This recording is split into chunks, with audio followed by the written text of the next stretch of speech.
오늘 제가 겪은 일을 말씀드리면 믿기 어려우실 겁니다. 9년 전 아버지와 크게 싸우고 슬로바키아를 떠났던 제가 이제는 그 나라에서 상까지 받게 됐거든요. 게다가 저를 그토록 미워했던 아버지가 지금은 한국어를 배우며 매주 손녀와 영상통화를 하고 계세요. 도대체 무슨 일이 있었던 걸까요? 저는 현재 서울의 한 대학병원에서 소아과 의사로 일하고 있는 카타리나 호르바토바라고 합니다. 슬로바키아 의사 집안에서 태어나 아버지의 반대를 무릅쓰고 한국에 정착했죠. 7살 딸 수연이와 한국인 남편과 함께 평범하게 살고 있었는데 갑작스러운 전화 한 통이 제 인생을 완전히 바꿔놓았어요. 아버지가 쓰러지셨어. 심장 수술이 필요한데. 9년간 연락도 없던 고향에서 온 소식이었습니다. 처음엔 망설였지만 딸 수연이의 한마디가 제 마음을 움직였어요. 엄마, 저 할아버지 꼭 만나고 싶어요. 그렇게 시작된 고향 방문에서 정말 상상도 못한 기적 같은 일들이 벌어졌거든요. 냉정하던 아버지가 눈물을 흘리며 손녀를 안아주신 그 순간의 반전, 그리고 그 후에 일어난 더 놀라운 변화들까지. 지금부터 그 감동적인 이야기를 들려드릴게요. 본 영상은 스토리를 재구성한 이야기입니다. 오늘 사연 시작하겠습니다. 구독과 좋아요는 구독자님께 행운을 드립니다. 저는 슬로바키아의 의사 집안에서 태어났습니다. 아버지는 외과 전문이셨고 당연히 저도 외과 의사가 되길 원하셨죠. 하지만 저는 어릴 때부터 아픈 아이들을 돌보는 소아과 의사가 꿈이었어요. 의대 졸업 후 소아과를 선택하겠다고 했을 때 아버지의 반응은 차가웠습니다. 외과 의사가 되어야 진짜 의사다. 소아과는 장난감이나 가지고 노는 일이야. 결국 저는 아버지의 반대를 무릅쓰고 한국으로 떠났어요. 당시 한국인 남편 도연이를 만나 사랑에 빠졌고 한국에서 새로운 삶을 시작하기로 결심했거든요. 9년간 정말 열심히 살았습니다. 한국어를 배우고 의사 면허를 다시 취득하고 지금은 서울 모 대학병원에서 다문화 가정 아동 전문의로 인정받고 있어요. 그런데 며칠 전 동생 마르틴에게서 급작스러운 연락이 왔습니다. 카타리나, 아버지가 쓰러지셨어. 심장 수술이 필요한데 상태가 좋지 않아. 9년 동안 단 한 번도 연락하지 않았던 아버지의 소식이었어요. 처음엔 망설였습니다. 하지만 딸 수연이가 말했어요. 엄마, 저 할아버지를 꼭 만나고 싶어요. 엄마가 태어난 나라도 보고 싶고요. 수연이의 순수한 눈빛을 보니 더 이상 미룰 수 없었습니다. 도연이도 흔쾌히 지지해줬죠. 당신이 후회하지 않도록 다녀와. 수연이와 함께 가족을 만나는 것도 좋을 것 같아. 이렇게 저희는 9년 만에 슬로바키아로 향했습니다. 브라티슬라바 공항에 도착했을 때의 첫 느낌은 씁쓸함이었어요. 9년 전보다 훨씬 낡아 보이는 거리, 우울한 표정의 사람들. 한국의 활기찬 분위기와는 너무 달랐습니다. 수연이는 처음 보는 슬로바키아가 신기했나 봐요. 엄마, 여기 건물들이 다 회색이에요. 한국은 더 예쁜 것 같은데. 집에 도착했을 때 어머니 마리아가 문을 열어주셨어요. 9년 만에 보는 어머니는 많이 늙어 계셨습니다. 저를 보자마자 눈물을 터뜨리셨죠. 카타리나, 내 딸. 하지만 아버지 입안은 달랐어요. 침실에서 나오지도 않으시고 저희가 왔다는 인사조차 받지 않으셨습니다. 어머니가 조용히 말씀하셨어요. 아버지는 아직 화가 많이 나 계셔. 시간이 필요할 거야. 수연이는 슬로바키아어를 전혀 할 줄 몰라서 할머니와 대화하기 어려웠어요. 음식도 입에 맞지 않았고 모든 환경이 낯설었습니다. 첫날 밤 수연이가 저에게 속삭였어요. 엄마, 왜 이 집은 너무 조용해요. 웃는 사람이 없어요. 우리 집으로 언제 돌아가요? 제 마음도 무너져 내렸습니다. 이곳이 정말 제가 그리워했던 고향이 맞나 싶었어요. 다음날 아버지의 수술을 위해 병원에 갔습니다. 그런데 충격적이었어요. 한국에서 익숙했던 깔끔하고 체계적인 병원 시스템과는 완전히 달랐거든요. 낡은 시설, 불친절한 직원들, 그리고 무엇보다 수술 일정이 3주나 밀려 있다는 거였어요. 3주요. 환자 상태가 심각한데 그렇게 기다려야 한다고요. 담당 의사는 어깨를 으쓱했습니다. 여기는 한국이 아니에요. 할 수 있는 게 이게 다입니다. 한국에서라면 응급수술도 가능했을 텐데 말이죠. 그날 오후 지역 보건소를 들렀는데 상황은 더 심각했어요. 어린이 환자들이 넘쳐나는데 기본적인 항생제도 부족한 상황이었습니다. 제가 한국에서 당연하게 여겼던 의료 환경이 이곳에서는 정말 사치였구나 깨달았어요. 한국의 의료보험 시스템, 최신 장비들, 신속한 응급처치 시스템. 모든 게 얼마나 감사한 일인지 새삼 느꼈습니다. 수연이도 병원 분위기를 느꼈나 봐요. 엄마, 여기 병원은 왜 이렇게 어두워요? 우리 병원은 더 밝고 예쁜데? 정말 그랬어요. 한국 병원의 밝고 깨끗한 환경, 친절한 간호사들, 체계적인 진료 시스템. 이 모든 것이 얼마나 발전된 시스템인지 새삼 자부심을 느꼈습니다. 집으로 돌아온 저녁, 드디어 아버지와 마주했습니다. 9년 만에 본 아버지는 많이 야위셨지만 여전히 고집스러운 표정이셨어요. 한국 의사랍시고 잘난 척하러 왔나? 넌 이 집을 버린 배신자야. 아버지의 첫마디였습니다. 제 가슴이 쿵 내려앉았어요. 아버지, 저는 그냥 제 꿈을 따라간 것뿐이에요. 꿈. 소아과가 무슨 꿈이야? 진짜 의사는 생명을 구하는 외과 의사다. 소아과 의사도 아이들 생명을 구해요. 몸뿐만 아니라 마음까지 치료하죠. 이때 수연이가 슬로바키아어로 중얼거리는 소리가 들렸어요. 할아버지가 왜 화내세요? 아버지가 수연이를 쳐다보더니 차갑게 말씀하셨습니다. 저 아이는 우리 손녀가 아니다. 한국 아이지. 그 순간 정말 화가 났어요. 수연이에게 상처를 주는 말은 참을 수 없었거든요. 아버지, 수연이는 제 딸이에요. 당신의 손녀고요. 국적이 뭐가 중요해요.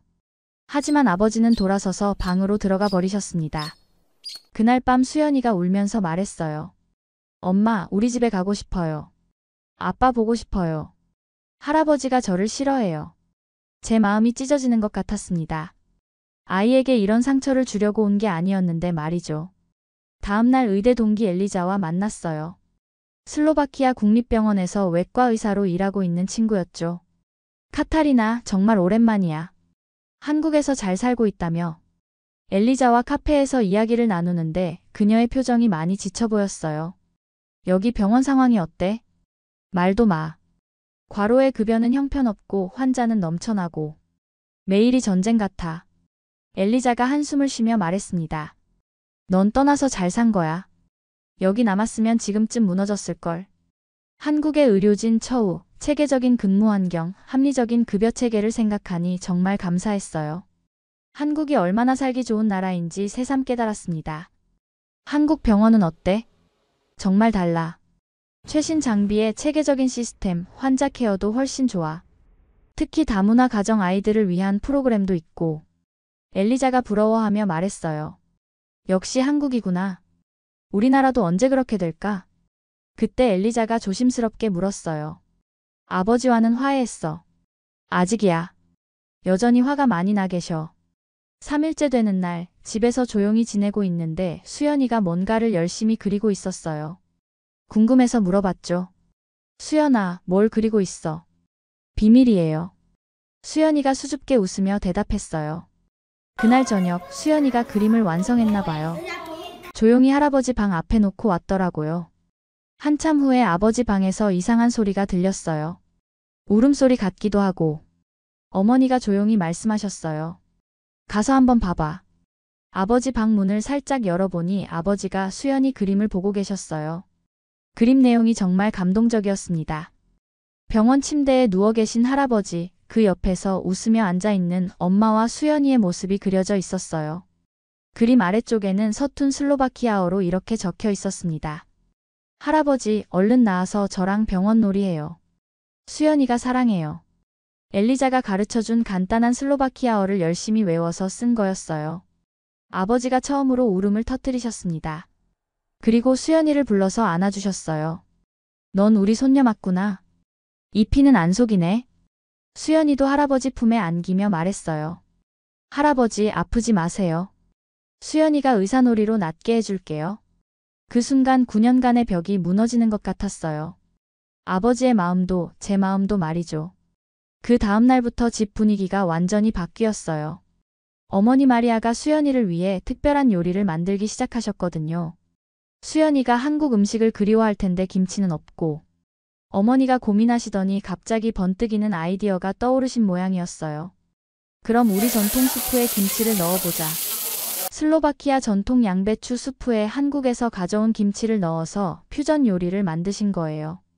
처음엔 이상한 조합이라고 생각했는데 의외로 맛있었어요. 저녁 식사 때 아버지가 그 수프를 한 숟갈 떠서 드시더니 놀라운 표정을 지으셨어요. 이거 괜찮네. 생각보다 맛있어. 온 가족이 한 식탁에 둘러앉아 함께 웃은 건 정말 오랜만이었어요. 수연이도 할머니 손을 잡고 즐겁게 식사했습니다.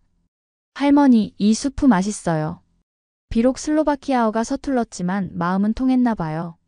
어머니가 정말 기뻐하셨거든요. 그때 저는 깨달았어요. 진짜 치료는 약이 아니라 밥상에서부터 시작되는 건지도 몰라요. 음식을 함께 나눈다는 것, 한 가족이 둘러앉아 웃으며 대화한다는 것. 이게 진정한 치유의 시작이었던 거죠. 2주간의 슬로바키아 방문을 마치고 한국으로 돌아왔어요. 아버지의 수술도 무사히 끝났고 회복도 빠른 편이었습니다. 그런데 정말 놀라운 일이 벌어졌어요. 귀국한 지 며칠 후 아버지가 처음으로 영상통화를 요청하신 거예요. 카타리나, 수연이와 얘기하고 싶어. 화면 속 아버지는 한국어 공부책을 들고 계셨어요. 안녕하세요. 할아버지 한국말 배우고 있어요. 서툰 발음이었지만 정말 감동적이었어요. 수연이가 박수를 치며 소리쳤습니다. 할아버지, 대박. 한국말 잘하세요. 그 후로 저는 병원에서 새로운 프로젝트를 시작했어요. 다문화 아동 정서 치유 프로그램이었습니다. 제가 겪었던 문화적 갈등과 적응 과정을 바탕으로 다른 다문화 가정 아이들을 도와주는 일이었어요. 수연이도 슬로바키아어를 배우기 시작했습니다. 엄마, 저 할아버지한테 수술놀이 해드릴래요. 슬로바키아 말로요. 지금 생각해보니 9년간 저는 고향을 버렸다고 생각했어요. 하지만 진짜로는 고향이 저를 기다리고 있었던 거죠. 그리고 제가 한국에서 쌓은 모든 경험들이 고향과 연결되는 다리 역할을 해준 거였어요. 한국의 발전된 의료 시스템, 다문화에 대한 포용적인 분위기, 그리고 가족을 소중히 여기는 문화. 이 모든 것들이 제가 슬로바키아 가족들과 다시 연결될 수 있게 해준 힘이었습니다.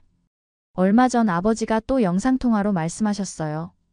카타리나, 넌 정말 훌륭한 의사가 되었구나. 소아과든 외과든 상관없어. 중요한 건 내가 행복하다는 거야. 고향이란 몸이 아니라 마음이 웃을 수 있는 곳이란 걸 이제야 알았습니다. 그리고 진짜 치유는 첨단 의료 기술이 아니라 사랑하는 사람들과의 연결에서 시작된다는 것도 깨달았어요. 지금 저는 한국에서 슬로바키아 가족들과 매주 영상통화를 하며 살고 있어요. 수연이는 할아버지에게 한국 동요를 슬로바키아어로 번역해서 불러드리고 아버지는 슬로바키아 전래동화를 한국어로 읽어주려고 노력하고 계세요. 그런데 진짜 놀라운 일은 따로 있었습니다. 한국으로 돌아온 지 한 달 후 병원에서 정말 특별한 환자를 만나게 됐어요. 7살짜리 슬로바키아 아이였거든요. 부모님이 한국에서 일하게 되면서 함께 온 아이였는데 한국말을 전혀 못해서 다른 아이들과 어울리지 못하고 있었어요. 게다가 고열과 복통으로 응급실에 왔는데 의사소통이 안 되니까 정확한 진단이 어려운 상황이었습니다. 선생님, 이 아이가 계속 울기만 하고 어디가 아픈지 알 수가 없어요. 간호사가 답답해하며 말했어요. 저는 슬로바키아어로 아이에게 말을 걸었죠. 안녕, 나는 카타리나 선생님이야. 어디가 아파? 아이가 깜짝 놀라며 저를 쳐다봤어요. 그러더니 눈물을 뚝 그치고 말했습니다. 선생님도 슬로바키아 사람이에요? 배가 너무 아파요. 엄마 아빠가 보고 싶어요. 그 순간 제 마음이 뭉클해졌어요. 9년 전 한국에 처음 왔을 때의 제 모습이 겹쳐 보였거든요. 정확한 진단을 내린 후 치료를 시작했는데 아이가 계속 제 손을 잡고 있더라고요. 선생님, 저희 나라 말을 할 줄 아시니까 무서워지지 않아요. 그때 깨달았어요. 제가 한국에서 겪었던 모든 경험들, 언어의 장벽, 문화적 차이, 외로움. 이 모든 것들이 다른 아이들을 도와줄 수 있는 소중한 자산이었다는 걸 말이죠. 치료가 끝나고 부모님과 함께 퇴원하는 아이가 저에게 말했어요. 선생님, 저도 나중에 선생님 같은 의사가 되고 싶어요. 그 아이의 어머니도 눈물을 흘리며 감사 인사를 하셨습니다. 정말 고마워요. 우리 아이가 이렇게 편안해하는 걸 처음 봐요. 이 일이 있고 나서 제가 시작한 다문화 아동 정서 치유 프로그램이 더욱 의미 있게 느껴졌어요. 단순히 의학적 치료가 아니라 마음의 치유까지 함께하는 프로그램이었거든요. 프로그램에는 정말 다양한 나라에서 온 아이들이 참여했어요. 베트남, 필리핀, 몽골, 우즈베키스탄, 그리고 슬로바키아까지. 각각 다른 언어와 문화를 가진 아이들이지만 공통점이 있었어요. 모두 새로운 환경에 적응하려고 노력하고 있다는 것이었죠. 프로그램 중에서 가장 인기 있는 시간은 고향 이야기 시간이었어요. 아이들이 각자의 고향 음식, 놀이, 노래를 소개하는 시간이었는데 정말 흥미진진했습니다. 수연이도 가끔 프로그램에 참여해서 슬로바키아 이야기를 들려주곤 했어요. 할아버지가 가르쳐준 슬로바키아 동요를 불러줄게요. 아이들이 박수를 치며 좋아했죠. 그런 수연이를 보면서 저도 뿌듯했어요. 어느 날 프로그램이 끝나고 베트남에서 온 8살 아이 응우엔이 저에게 다가왔어요. 선생님, 저도 고향이 그리워요. 할머니가 만들어주던 쌀국수가 먹고 싶어요. 응우엔아, 고향을 그리워하는 건 당연한 거야. 하지만 지금 여기도 네가 살아가는 소중한 곳이라는 걸 잊으면 안 돼. 그 아이가 고개를 끄덕이며 말했어요. 네, 선생님. 저도 나중에 두 나라를 다 사랑할 수 있는 사람이 될게요. 이런 아이들을 만나면서 저는 제 선택이 옳았다는 확신이 들었어요. 한국에 온 것도, 소아과 의사가 된 것도, 그리고 다시 가족과 화해한 것도 모두 의미가 있는 일이었던 거죠. 그리고 더욱 놀라운 소식이 있었어요. 아버지가 슬로바키아에서 은퇴 후 한국어 공부를 본격적으로 시작하셨다는 거예요. 어머니 마리아도 함께 한국 요리를 배우고 계시다고 하더라고요. 내년에는 한국에 가서 수연이를 직접 만나고 싶어. 아버지의 이런 말씀을 들었을 때 정말 꿈 같았어요. 9년 전 냉정하게 등을 돌리셨던 분이 이제는 먼저 한국에 오고 싶다고 하시니까요. 동생 마르틴도 연락을 자주 해요. 그는 지금 한국 회사에 취업하려고 준비 중이라고 해요. 누나가 한국에서 성공한 모습을 보니까 나도 도전해보고 싶어. 정말 신기한 일이죠. 제가 혼자 시작한 한국 생활이 이제는 온 가족의 관심사가 되었으니까요. 병원 동료들도 제 이야기를 듣고 신기해해요. 카타리나 선생님, 정말 대단하세요. 가족과 화해도 하고 새로운 프로그램도 성공적으로 운영하고. 하지만 저는 이 모든 게 한국이라는 나라 덕분이라고 생각해요. 다양한 문화를 받아들이는 포용력, 새로운 시도를 지지해주는 분위기, 그리고 무엇보다 가족의 소중함을 인정해주는 문화 말이죠. 최근에는 정말 특별한 일도 있었어요. 제가 운영하는 프로그램이 보건복지부에서 인정을 받아서 다른 병원에도 확산될 예정이라고 해요. 전국의 다문화 가정 아이들이 카타리나 선생님 덕분에 도움을 받을 수 있겠네요. 병원장님이 뿌듯하게 말씀하셨어요. 그리고 얼마 전에는 정말 감동적인 일이 있었어요. 처음 만났던 슬로바키아 아이가 부모님과 함께 병원을 찾아온 거예요. 선생님, 저 이제 한국말 잘해요. 친구들도 많이 생겼어요. 정말 밝은 표정으로 한국말을 유창하게 하는 아이를 보니까 뿌듯했어요. 그리고 저 정말 의사가 되기로 결심했어요. 선생님처럼 아픈 아이들을 도와주는 의사가 될 거예요. 그 아이의 꿈을 듣는 순간 저는 제가 왜 소아과 의사가 되었는지 다시 한번 깨달았어요. 단순히 아픈 몸을 치료하는 것이 아니라 아이들의 꿈까지 키워주는 일이었던 거죠. 지금 제 일상은 정말 바빠요. 병원 일도 해야 하고 다문화 아동 프로그램도 운영해야 하고 슬로바키아 가족들과도 연락을 계속해야 하거든요. 하지만 이 모든 것들이 연결되어 있다는 걸 느껴요. 어제는 수연이가 제게 이런 말을 했어요. 엄마, 저도 나중에 엄마처럼 두 나라를 연결하는 일을 하고 싶어요. 수연아, 그게 무슨 뜻이야? 한국과 슬로바키아를 연결하는 다리 같은 사람이요. 엄마처럼 말이에요. 그 말을 들으니까 정말 뭉클했어요. 제가 겪었던 모든 어려움들이 결국은 의미 있는 일로 연결되고 있다는 생각이 들었거든요. 그리고 한 달 전에는 정말 감동적인 일이 있었어요. 제가 치료했던 슬로바키아 아이의 부모님이 직접 편지를 써주신 거예요. 카타리나 선생님께 저희 아이가 한국에서 새로운 꿈을 키울 수 있게 해주셔서 감사합니다. 선생님 덕분에 저희도 한국이 제2의 고향이라고 느끼게 되었어요. 그 편지를 읽으면서 눈물이 났어요. 제가 9년 전 느꼈던 외로움과 두려움을 다른 가족이 겪지 않도록 도와줄 수 있다는 게 얼마나 소중한 일인지 깨달았거든요. 더 놀라운 건 아버지에게서 온 소식이었어요.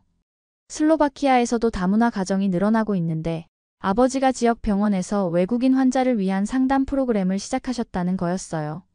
카타리나가 한국에서 하는 일을 보니까 나도 뭔가 해야겠더라. 늙어서 새로운 걸 배우는 재미도 쏠쏠해. 전화기 너머로 들려오는 아버지의 밝은 목소리가 정말 신기했어요. 9년 전 차갑게 등을 돌리셨던 분과는 완전히 다른 사람 같았거든요. 그리고 지난주에는 정말 특별한 일이 벌어졌어요. 제가 운영하는 프로그램에 참여했던 아이들이 모여서 세계 친구들 축제를 기획한 거예요. 각자의 나라 문화를 소개하고 함께 어울리는 행사였는데 정말 감동적이었습니다. 수연이가 축제에서 슬로바키아 전통춤을 선보였는데 할아버지가 영상통화로 직접 가르쳐 주신 춤이었어요. 할아버지, 춤 잘 췄죠? 친구들이 정말 예쁘다고 했어요. 화면 속 아버지가 환하게 웃으며 박수를 쳐주셨어요. 우리 손녀가 최고야. 할아버지가 정말 자랑스러워. 그 순간 정말 행복했어요. 9년간 끊어졌던 연결고리가 이렇게 아름다운 모습으로 다시 이어지다니 말이죠. 축제 준비 과정에서도 재미있는 일들이 많았어요. 베트남 아이 응우옌이는 쌀국수 만드는 법을 알려줬고, 몽골에서 온 바타는 전통 게임을 가르쳐줬어요. 우즈베키스탄 소녀 나르 기자는 아름다운 전통 의상을 입고 나와서 모든 사람들을 감탄하게 만들었죠. 선생님, 우리가 이렇게 다른 나라에서 왔지만 한국에서 만나서 친구가 된 게 신기해요. 응우옌이 진심 어린 목소리로 말했어요. 그래, 이게 바로 운명이야. 너희들이 서로 다른 문화를 배우면서 더 넓은 세상을 보게 되는 거지. 축제가 끝나고 학부모들이 저에게 감사 인사를 해주셨는데 그 중에서도 특히 기억에 남는 말이 있었어요. 선생님 덕분에 우리 아이가 자신의 정체성을 부끄러워하지 않고 오히려 자랑스러워하게 되었어요. 그 말을 들으니까 제가 어릴 때 소아과 의사를 꿈꿨던 이유가 떠올랐어요. 아픈 아이들의 몸만 치료하는 게 아니라 마음까지 건강하게 만들어주고 싶었거든요.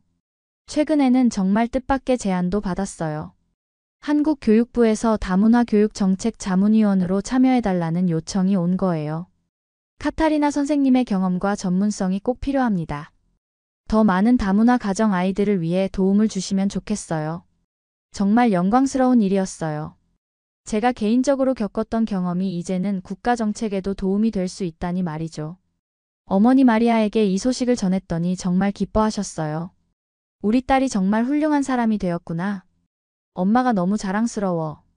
그리고 며칠 전에는 정말 놀라운 소식을 들었어요. 슬로바키아 의학회에서 제게 국제의료협력 공로상을 수여하겠다는 연락이 온 거예요. 한국에서의 활동이 슬로바키아 의료진들에게도 큰 영감을 주고 있습니다. 양국 의료 교류에 기여한 공로를 인정받으셔야 합니다. 정말 꿈같은 일이었어요. 9년 전 아버지와 갈등을 빚으며 떠난 고향에서 이제는 인정을 받게 되다니 말이죠. 시상식은 내년 여름에 브라티슬라바에서 열릴 예정이에요. 온 가족이 함께 참석할 계획입니다. 수연이도 할아버지 할머니와 더 많은 시간을 보낼 수 있겠죠. 엄마, 저 내년에 슬로바키아 가면 할아버지한테 한국 동요 더 많이 불러드릴 거예요. 수연이의 순수한 모습을 보면서 정말 감사한 마음이 들어요. 이 아이 덕분에 저희 가족이 다시 하나가 될 수 있었거든요. 남편 도연이도 정말 자랑스러워해요. 당신이 이렇게 많은 사람들에게 도움이 되는 일을 하는 모습을 보니까 정말 대단해. 우리 수연이도 엄마를 보면서 많이 배울 거야. 이제 알겠어요. 고향은 떠나는 곳이 아니라 돌아가는 곳이라는 말의 진짜 의미를. 그리고 진정한 성공이란 혼자만 잘 사는 게 아니라 주변 사람들과 함께 행복해지는 것이라는 걸 말이죠. 저는 정말 운이 좋은 사람입니다. 한국이라는 따뜻한 나라에서 제2의 인생을 시작할 수 있었고, 그 경험을 통해 더 많은 사람들에게 희망을 줄 수 있게 되었으니까요.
한국에서 꿈을 이룬 조지아 싱글맘 마리아의 이야기 끝까지 들어주셔서 정말 감사합니다.